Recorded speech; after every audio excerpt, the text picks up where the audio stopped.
सर्वांचं लाडकं नेतृत्व, ज्यांना संघर्ष योद्धा म्हणतो, यांनी जी बैठक बोलवली, या बैठकीला उपस्थित असणारे सर्व मान्यवर, हे नाव कुणाचंही घेणार नाही, सर्व मान्यवर, सर्व राजकीय पक्षाचे सर्व जाती धर्माचे सर्वजण, मी पहिल्यांदा शिवछत्रपती शिवाजी महाराज यांना वंदन करून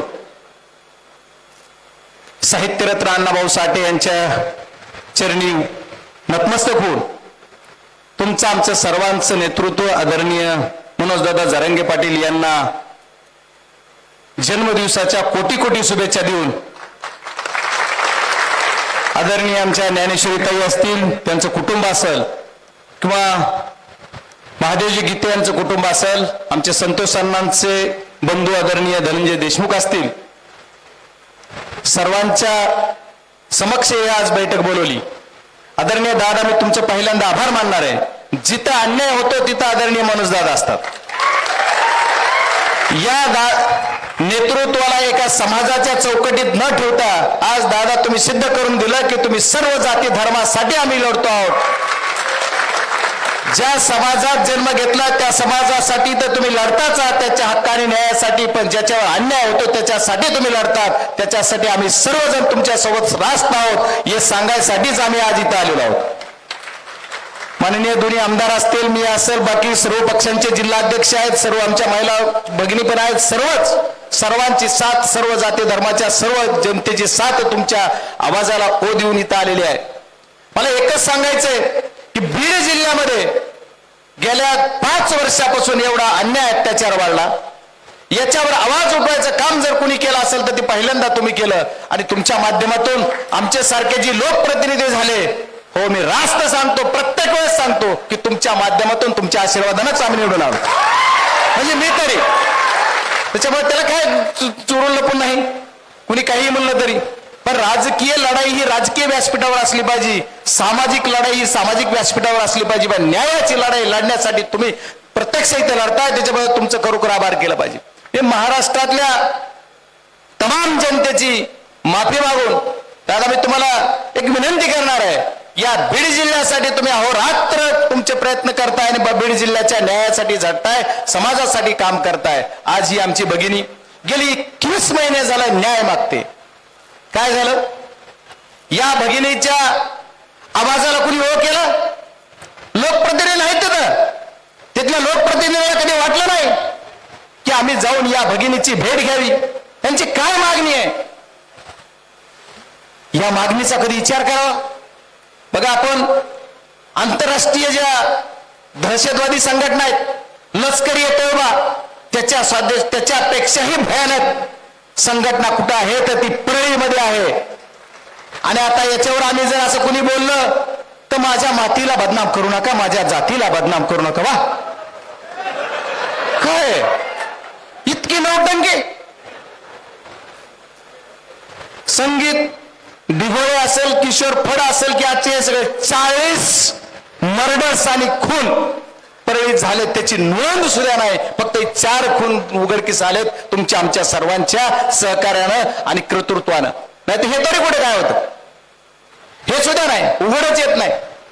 पण पोलीस यंत्रणा काय करते हे आपण सर्वजण म्हणतो. पण मला एक म्हणायचंय, विरोधी पक्षाचा खासदार म्हणून आहे दादा, महाराष्ट्राचे मुख्यमंत्री ज्यांच्याकडे गृह खाते ते काय करतात? बीड जिल्ह्यासाठी तुम्हाला न्याय नाही द्यायचा. आज आमचा महादेव गीते नावाचा जो एक कार्यकर्ता आहे, तो कार्यकर्ता खोट्या गुन्ह्यात अडकवून तो जेलमध्ये. बापू आंधळे, महादेव गीते ही दोघं मित्रच, आणि बबनभाऊ गीते यांचे सर्वजण समर्थक होते.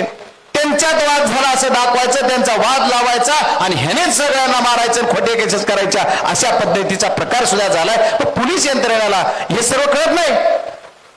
आता बाळा बांगरचं तुम्ही कौतुकच करणार आहे की खरोखर इतकं उघडपणे बोलतोय, एवढं सगळं मांडतोय, मग महाराष्ट्राच्या मुख्यमंत्री आणि गृहमंत्र्यांना असं का सांगावं वाटत नाही की याचा एकदा तपास करा. ते तर आता मला त्याला सांगितलं मी स्टेटवर घेऊन आलो. म्हणजे जर त्याचा जॉब घेतलाय तर या जॉबावर सुद्धा काही तपास होत नाही. मग काल एक घोषणा केली जाते की SITची नेमणूक केली. SITची नेमणूक केली, त्याची ऑर्डर न्यूज तर काही खरं नाही. मी संतोषरावांना देशमुखच्या प्रकरणात बघितलं, आम्ही सांगितलेलं म्हणजे आता मी नाही, स्वतः धनंजयने सांगितलेले सुद्धा नावं किंवा कुणी सांगितलं हे नावं येतीलच असं नाही, शेवटच्या क्षणाला नावं बदलत येतात, दुसरे नाव येते, 10,000 लक्ष करा. आमचा मित्र एक आहे तिथे घेऊन जायला, पण ती पुन्हा काय होतं माहित नाही, त्याच्यामुळे त्यांनी एकदा ती नावं तशाला तसे आले पाहिजेत ह्याची सुद्धा काळजी. आज जर सगळ्या कुटुंबानं मागणी केली, सर्व माध्यमाच्या माध्यमातून मी एक विनंती करणार आहे गृहमंत्री महोदयांना, जर या कुटुंबाने मागणी केली, आदरणीय दादांनी तुम्हाला त्याच्यात सांगितलं, तर तुम्ही पंकज कुमार यांचं नाव प्रमुख म्हणून द्या. ही सुद्धा बीड जिल्ह्याच्या वतीनं माझी सुद्धा मागणी आहे. आणि मला वाटतं TSIT प्रमुख म्हणून जर ते आले तर दूध का दुधावर पाणी का पाणी होईल. बीड जिल्ह्यातलं सगळंच काही उघडं पडेल. माझं त्याच्यापेक्षा पुढचं म्हणणं आहे, ह्या एक कुटुंब नाही, जेवढ्या प्रकरण उघडीक झाले तेवढ्या प्रकरणाची शहानिशा झाली पाहिजे आणि शहानिशा होऊन त्याच्यावर गुन्हे दाखल झाले पाहिजेत. आता बरेच जण बोलताना बोलले की हा अटक झाला, 5 अटक होतील, पण जिम्मेदारीने सांगतो की कुणालाही अटक झालेली नाही, एकालाही अटक झालेली नाही. कुणीतरी खोटी बातमी मीडियाला चलवतंय जेणेकरून आपल्या या कार्यक्रमाला घुमजाम करायचंय, घुमघाम करायचंय, ही पद्धत आहे. एकालाही अटक झाली नाही. आता कुणीतरी मला वाटतं आता नाव घेऊन कुणाचं ही झाला अटक, 2-4 अटक झाले, काही अटक झाले नाही. अरे पोलीस यंत्रणा गेंड्याचं कातं पांघरलेली यंत्रणा आहे, परळीमध्ये बसवलेले दादा तेच लोक किती बोलत, जोपर्यंत बीड जिल्ह्यामधल्या पोलीस स्टेशन मध्ये जे भ्रष्ट अधिकारी बसलेले आहेत, SP साहेब चांगलं काम करतात म्हणून चांगलं होत नाही, कलेक्टर चांगला केला म्हणून चांगलं होत नाही, त्याला जर खालची जी मीडियल यंत्रणा आहे ती बदलत नाही तोपर्यंत बीड जिल्हा सुधारणार नाही. कारण आमच्या SP साहेबांना वाटतं माझे सपोर्टर म्हणजे त्यांचे जी कोणी असतील, DYSP असेल किंवा PI असेल किंवा PSI असतील, हे मला खरं सांगतात आणि याच्यावर यंत्रणा चलते. पण हे तुम्हाला सांगताना SP साहेब खोटं सांगतात आणि करताना दारात रात्रंदिवस जाऊन पुढाऱ्यांच्या बसतात, अशी यंत्रणा आहे. परळीचे एवढे अधिकाऱ्यांचे नाव 50 आंदोलनात सांगितले तरी एक बदलला नाही. काय क्रायटेरिया? पोलीस यंत्रणेला कुठलाही क्रायटेरिया नाहीये. 1 वर्षात नाही 1 महिन्यात बदलला जाऊ शकतो. माझ्या केजलाच एक PI आला होता आता आमच्या देशमुखांच्या प्रकरणाच्या नंतर 6 महिन्यात बदलला. बाकी परळीतलं का बदलत नाही? बाकी जिथं मालदार पदावर बसले तर जे काही जोपर्यंत परळीमधला तुमचा जो कोणी अधिकारी असेल परळीच्या हद्दीमध्ये जेवढे पोलीस जनतेचे अधिकारी बदलत नाहीत तोपर्यंत ही थांबणार नाही. आज सुद्धा काही टोळीमध्ये गेली म्हणजे शांत वाटतंय तुम्हाला? सगळ्यांनी सांगूयात, आमच्या लुगडे महाराजांना बोलले, महाराज शांत आहे का? आज सुद्धा ह्यांची दहशत आणि टोळी बाहेरच आहे. ही जेलमधून चालवले दादा, जेलमध्ये रिमोट कंट्रोलून चालवतायत. जेलमध्ये आमच्या ते महादेवला तेच मारतायत आणि त्याला मारलं म्हणून करतायत. आणि जो नवीन आलेला माणूस जेलमध्ये त्याला ठेवलं जात आहे आणि जुना माणूस त्याला हर्सुला पाठवलं जाते. काय कारण आहे? याचं कारण एकच आहे, यांना इथं सुविधा यांना पुरवायच्यात, या सर्व गोष्टी असल्यामुळे इथं ठेवलं जात आहे. त्याच्यामुळे माझी सर्व येता आलेल्या सर्वांच्या वतीनं दादा तुम्हाला विनंती, तुम्ही जो बी काही आदेश देताल तो बीड जिल्ह्याचा खासदार म्हणून, तुमचा एक खासदार म्हणून मी 100% पाळणार आणि आम्ही तुमच्या सोबत आहेत. एवढंच नाही तर परवाच्या दिवशीच माझ्या नेते आदरणीय सुप्रियाताईंनी देशाच्या सर्वोच्च सभागृहात ते म्हणला मी बोलणार आहे, तुझा जरी विषय असला तरी त्या स्वतः बोलल्या.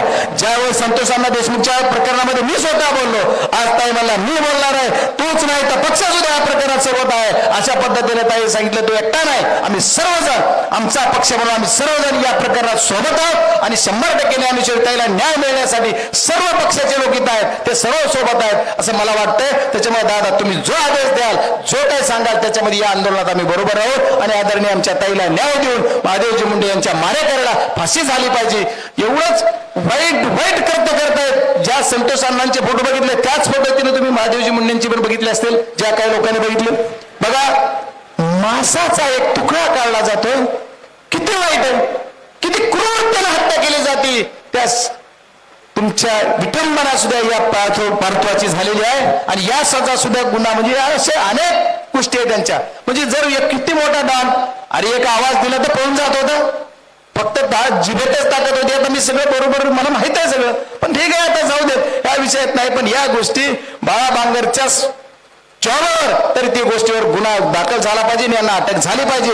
SP साहेब सुद्धा तुम्ही ऐकत असाल तर तुम्ही जर खरंच चांगलं काम करीत असाल, न्यायाची भूमिका घेत असाल तर आमच्या ज्ञानेश्वरीताईला तुम्ही न्याय द्याल अशी अपेक्षा व्यक्त करतो. खूप खूप धन्यवाद.